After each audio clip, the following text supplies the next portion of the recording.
जय हिंद दोस्तों, कैसे हैं आप लोग सभी। आई होप सभी अच्छे होंगे। आज हम लोग साइंस का सेट नंबर 105 को करेंगे। उससे पहले आप लोगों के बीच एक सूचना देना है। सूचना ये देना है कि देखिए, रेलवे एलपी का जो वैकेंसी इतना कम मात्रा में आया है, उस सब के लिए जो है ना, हम लोगों ने एक सभी टीचर ने मिल करके एक डिसाइड किया है कि आज के दिन जो है ना, आपको सभी को ट्वीट करना है। ट्विटर के लिए आपको क्या हैशटैग है आपको इंक्रीज रेलवे एलपी वैकेंसी, ठीक ना। यानी कि इंक्रीज रेलवे एलपी वैकेंसी, ठीक ना। सभी को ज़्यादा से ज़्यादा ट्वीट करना है, ठीक ना।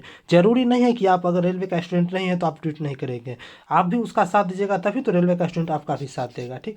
अब देखिए, ठीक। और इसमें जो है ना, आपको टेक्नीशियन का भी वैकेंसी नहीं दिया हुआ है, केवल एलपी का ही वैकेंसी दिया हुआ है। तो इसके भी बढ़ाने की मांग की जाएगी, ठीक।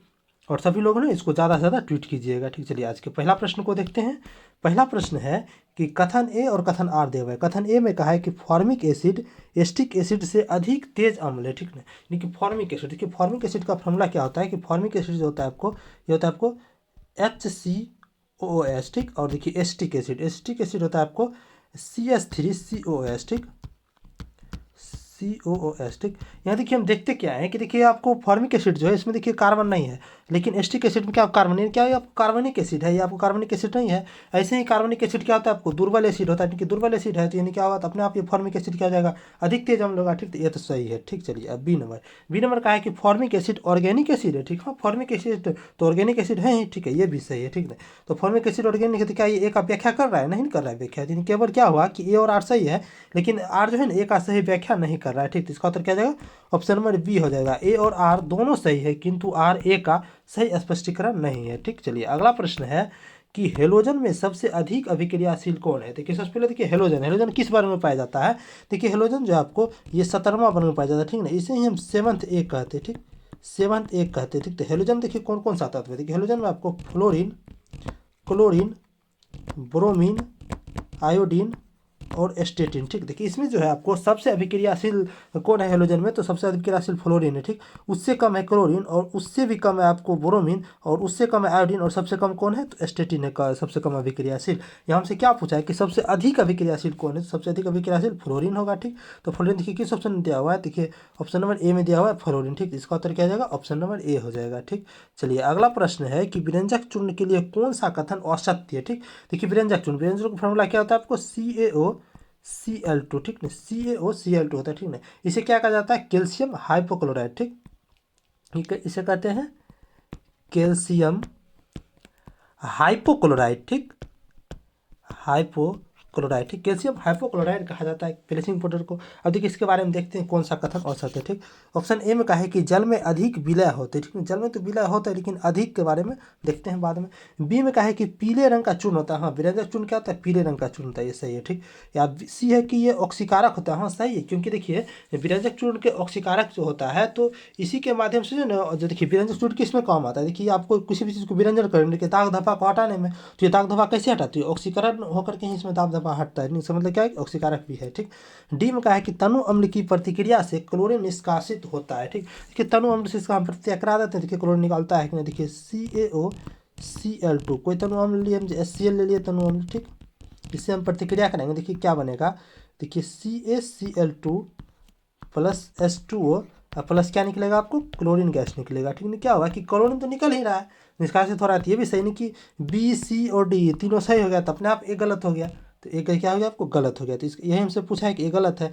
ऐसे भी देखिए जल में जो है ना अधिक विलय नहीं होता है, लेकिन थोड़ा विलय होता है, लेकिन अधिक विलय नहीं होता, अच्छी तरह से जल में नहीं घुल पाता है व्यंजन चूर्ण, ठीक। तो यही औसत कथन है, जिसका उत्तर ऑप्शन नंबर ए हो गया, ठीक। चलिए अगला प्रश्न है कि मांसपेशियों में किस अम्ल के एकत्रित होने पर थकावट महसूस होती है, ठीक। देखिए जब हम ज़्यादा अथी वाला काम करते हैं, ज़्यादा मेहनत वाला काम, और ज़्यादा थक जाते हैं, ज़्यादा चल लेते हैं, क्या होता है, पैर और दर्द करने लगता है। तो क्यों ऐसा दर्द करता है, यानी पैर में क्या है, मांसपेशी है, तो ये मांसपेशी में दर्द क्यों करने लगता है। देखिए वहाँ पर क्या होता है कि ज़्यादा कार्य करते हैं कठिन वाला, तो इसमें क्या होता है कि वहाँ पर लैक्टिक एसिड जम जाता है, ठीक।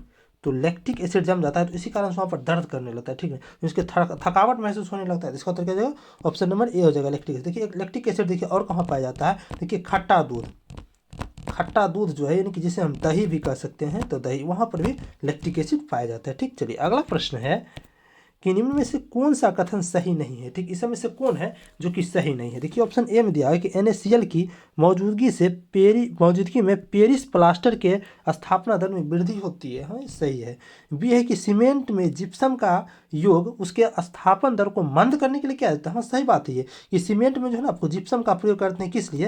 देखिए वो जमे नहीं जल्दी, उनकी तेजी से वो नहीं जमे, इसके लिए जो है ना उसको किया जाता है जिप्सम का प्रयोग। ये तो सही है। ठीक है। सी में है कि सभी क्षारीय मृदा धातु जलयोजित लवण उत्पन्न करते हैं, यानी कि सभी क्षारीय मृदा धातु जो जलयोजित लवण उत्पन्न करते हैं। सही है, ये भी सही है। अब देखिए डी में कहा है कि बेरियम तथा एस्ट्रोनशियम प्रकृति में मुक्त रूप से पाई जाती है। तो इसमें देखिए बेरियम और एस्ट्रोनशियम कहाँ पर आता है? देखिए आपको सेकेंड ए का तत्व है। ठीक, तो ये सेकेंड ए का तत्व है। तो ये कौन सा तत्व है? तो ये क्षारीय मृदा धातु। ठीक है, क्षारीय मृदा धातु है। ये सभी क्या होता है? जलयोजित होने के जल साथ जल्दी जल्दी, मतलब क्या है कि ये बहुत ही अभिक्रियाशील होता है, यानी कि यहाँ तक कि अब सीनोड में तुरंत देखें कि ज़्यादा जलयोजित होता है। ठीक है, जलयोजित मतलब कि जल के साथ ज़्यादा अभिक्रिया कर लेता है, तो क्यों? ज़्यादा अभिक्रियाशील है। तो अभिक्रियाशील ज़्यादा जो मुक्त रूप में तो कहीं ना पाया जाएगा। ठीक ना, यही तो गलत है। ये हमसे पूछा है कि कौन सा कथन सही नहीं, तो गलत है, तो यही गलत है। तो ऑप्शन नंबर डी ही गलत है। ठीक, चलिए अगला प्रश्न है कि GPS तकनीकी का उपयोग निम्नलिखित में से किस क्षेत्रों में किया जाता है। ठीक है, देखिए GPS का फुल फॉर्म सबसे पहले समझिए क्या होता है। ठीक, GPS। ठीक, देखिए GPS में होता है, जी होता है आपको ग्लोबल, पी से पोजिशनिंग,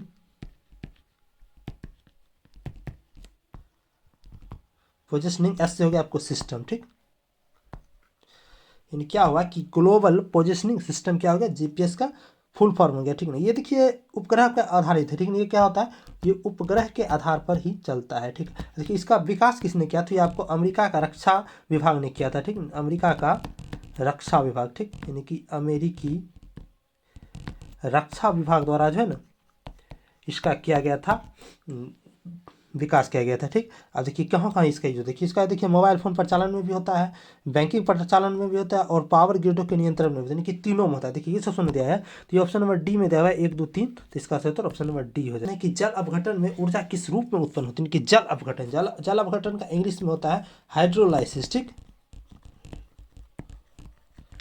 देखिए हाइड्रोलाइसिस प्रक्रिया क्या है? इसमें देखिए वाटर के साथ, यानी कि जल के साथ क्या होता है? इसमें जल के साथ लवण को मिलाया जाता है, और ये मिला करके ये आपस में जो है आयन बनाता है। ठीक ना, और आयन इस सब का आयन को मिला करके आयन बनाता है, तो ये क्या होता है? आपको एसिड या तो बेस का घोल ये बना लेता है। ठीक है, इसी को कहते हैं हाइड्रोलाइसिस। ठीक है, जब ये बनाता है तो इसमें क्या होता है? इसका ऊर्जा जो है ना आपको उष्मा के रूप में निकलता है। ठीक है, ये हमसे क्या पूछा है? इसका ऊर्जा किस रूप में निकलता है? उष्मा के रूप में निकलेगा, तो इसका उत्तर क्या जाएगा? ऑप्शन नंबर बी हो जाएगा। ठीक, चलिए अगला प्रश्न है कि पास्चुराइजेशन एक प्रक्रिया है जिसमें क्या होता है? देखिए पास्चुराइजेशन किसका किया जाता है? देखिए पास्चुराइजेशन जो है आपको दूध को किया जाता है। तो क्यों किया जाता है दूध को पास्चुराइजेशन? उसमें देखिए जो भी रहता है ना खतरनाक, मतलब जीवाणु टाइप रहता है जो कि उसको खराब कर सकता है, तो उसी को नष्ट करने के लिए पास्चुराइजेशन किया जाता है। ठीक, देखिए पास्चुराइजेशन करता है तो इसमें क्या किया जाता है? देखिए इसमें करता क्या है कि इसमें 145 से लेकर के 156 150 डिग्री फ़ारेनहाइट, 145 से लेकर 150 डिग्री फ़ारेनहाइट के बीच में जो है ना इसको 30 मिनट तक गर्म करता है। ठीक, 30 मिनट तक पहले गर्म कर दिया, और पुनः जो है इसे 55 डिग्री फ़ारेनहाइट तक ठंडा कर देता है। ठीक है, जिससे क्या होता है? जिसमें हानिकारक जो भी जीवाणु होता है वो सब नष्ट हो जाता है, और दूध जो है ना आपको ज़्यादा देर तक सुरक्षित इसको रखा जा सकता है। ठीक है, तो इसका देखिए किस ऑप्शन में दिया है? देखिए ऑप्शन नंबर सी में दिया है कि दूध को पहले बहुत देर तक गर्म किया जाता है। देखिए बहुत देर तक गर्म किया, 30 मिनट तक। ठीक है, गर्म किया जाता है, और एक निश्चित समय के अचानक ठंडा किया। देखिए निश्चित समय क्या था? अचानक इसको ठंडा कर दे दिया, तो पास्चुराइजेशन है, तो इसका उत्तर क्या जाएगा? ऑप्शन नंबर सी हो जाएगा। ठीक, चलिए अगला प्रश्न है कि सल्फर हेक्साक्लोराइड अणु का आकार कैसा होता है? देखिए सल्फर हेक्साक्लोराइड का फॉर्मूला होता है आपको SF6। ठीक, SF6 होता है। ठीक, सल्फर हेक्साक्लोराइड SF6 होता है। देखिए कैसा होता है? ये आपको रंगहीन होता है, इसका कोई भी रंग नहीं होता है। ठीक, रंगहीन हो गया, गंधहीन हो गया, इसका गंध भी नहीं होता है। ठीक, गंधहीन हो गया, और ये अज्वलनशील भी होता है। ठीक, अज्वलनशील होता है। अज्वलनशील क्या है आपको? ये कार्बनिक नहीं, आपको ये अकार्बनिक यौगिक है। ठीक, अज्वलनशील ये अकार्बनिक यौगिक है। ठीक, ठीक, तो इसका आकार कैसा होता है? तो इसका आकार जो है आपको अष्टफलकीय होता है। ठीक, तो इसका उत्तर क्या जाएगा? ऑप्शन नंबर बी हो जाएगा, अष्टफलकीय। ठीक, चलिए अगला प्रश्न है कि जल में आसानी से घुलनशील क्या है? देखिए जल में आसानी से कौन घुलनशील होता है? देखिए जल में आसानी से वो गैस घुलनशील होता है कि जिसमें क्या होता है कि इसमें जो है ना आपको सफलतापूर्वक सफलतापूर्वक जो है ना इसमें हाइड्रोजन बंध बना लेता है, वो जो है ना कैसे सफलतापूर्वक हाइड्रोजन आयन बना लेगा तो क्या हो जाएगा, आपको जल में अधिक घुलनशील होता है। तो ये देखिए कौन बनाता है, तो ये देखिए NH3 जो अमोनिया है आपको NH3, यही आपको जो है ना सफलतापूर्वक हाइड्रोजन आयन बना लेता है। तो इसी कारण ये क्या होता है आपको, तो ये घुलनशील होता है जल में। तो इसका उत्तर ऑप्शन नंबर सी हो जाएगा, अमोनिया। ठीक, देखिए अगला प्रश्न है, भाप के इंजन का आविष्कार किसने किया। देखिए भाप का इंजन जो है इसका आविष्कार किसने किया था, तो ये आपको जेम्स वाट ने किया था। तो इसका उत्तर क्या हो जाएगा, ऑप्शन नंबर बी हो जाएगा। ठीक है, देखिए भाप इंजन के बारे में कुछ इसका हिस्ट्री जान लीजिए। देखिए भाप इंजन में सबसे पहले कैसे प्रयोग किया गया था। देखिए 1698 ईस्वी में क्या हुआ था कि एक आए थे थॉमस सेवरी नाम के विद्वान आए, वैज्ञानिक आए थे। ठीक, थॉमस सेवरी नाम का आए थे। इन्होंने क्या था कि सबसे पहले जो ना क्रियात्मक भाप चलित किया थे। ठीक ने, ये कैसा किए थे, तो क्रियात्मक भाप चलित इंजन का प्रयोग बनाए थे। ठीक ना, भाप चलित इंजन बनाए थे, क्रियात्मक भाप चलित इंजन बनाए थे। कौन थे, ये तो थॉमस सेवरी थे। ठीक, अब देखिए पुनः क्या हुआ कि 1712 ईस्वी में एक वैज्ञानिक आए जिनका नाम था थॉमस ही था इनका नाम, थॉमस न्यूकोमन। ठीक, थॉमस न्यूकोमन था। इन्होंने क्या किया था कि सबसे पहले इन्होंने व्यावसायिक भाप इंजन का निर्माण किया। ठीक ना, ये क्या किए, तो व्यावसायिक भाप इंजन का निर्माण किए। तो अब ये भाप इंजन दोनों क्या करता था कि ये दोनों जो है ना आपको ये आपको व्यवसाय में क्या करता था, ये दोनों खाद्यान्न जो होता था, खाद्यान्न भाप इंजन, ये सब खाद्यान्न में क्या करता था, आपको पानी कोट होता था। ठीक नहीं, कि पानी निकाला था, कोई भी खाद्यान्न होता था, खाद्यान्न में पानी जम जाता है, उसी पानी को निकालने में ये सब भाप इंजन काम करता था। ठीक नहीं, काम करता था। तो इसी पर जो है ना जेम्स वाट आया और इसी पर जो है शोध करके उन्होंने क्या बना दिया, तो भाप इंजन का आविष्कार कर दिया। ठीक, देखिए अगला प्रश्न है कि निम्नलिखित में से किस कण पर विद्युत आवेश नहीं होता। देखिए किस कण है इस में से जिस पर क्या होता है कि कोई भी इस पर जो है ना आवेश नहीं होता है, मतलब इस पर जो है ना शून्य आवेश होता है। ठीक, देखिए आपको न्यूट्रिनो को देखिए, न्यूट्रिनो क्या होता है, एक प्रकार का क्या आपको ये उपकण है। ठीक, ये उप परमाणु है। ठीक, सॉरी उप परमाणु है। ठीक, ये क्या है आपको, ये उप परमाणु। ठीक, उप परमाणु है, इसका आकार का ये जो आपको इलेक्ट्रॉन के समान होता है। ठीक, इलेक्ट्रॉन के समान होता है और इलेक्ट्रॉन के समान होता है, इस पर जो है ना कोई विद्युत आवेश नहीं होता है। ठीक, कोई विद्युत मतलब क्या, इसका शून्य विद्युत आवेश हो गया। ठीक, तो इसका उत्तर क्या जाएगा, ऑप्शन नंबर बी हो जाएगा, न्यूट्रिनो। ठीक, चलिए अगला प्रश्न है कि बायोगैस संयंत्र में निष्कासित निम्नलिखित में से कौन सी गैस ईंधन गैस के रूप में उपयोग में आती है। ठीक ना, बायोगैस का देखिए सबसे पहले मुख्य अवयव क्या होता है। देखिए बायोगैस का मुख्य अवयव क्या है, तो मीथेन है। तो मीथेन इसका मुख्य अवयव है, तो यही निष्कासित तो होगा। ठीक, तो यही निष्कासित होगा, तो मीथेन ही, और मीथेन को क्या आते हैं, ईंधन के रूप में प्रयोग करते हैं। तो इसका उत्तर क्या हो जाएगा, ऑप्शन नंबर सी हो जाएगा, मीथेन। ठीक, चलिए अगला प्रश्न है कि निम्नलिखित में से एक को नया नाम कल्पना फर्स्ट दिया गया है। तो ये कौन है जिसका नया नाम कल्पना फर्स्ट है। देखिए कल्पना फर्स्ट समझिए सबसे पहले ये है क्या। देखिए कल्पना फर्स्ट क्या है कि एक प्रकार का है जो ना आपकी ये मौसम के क्षेत्र में, ये मौसम के क्षेत्र में जो है ना आपको लाया गया था ये उपग्रह। ठीक,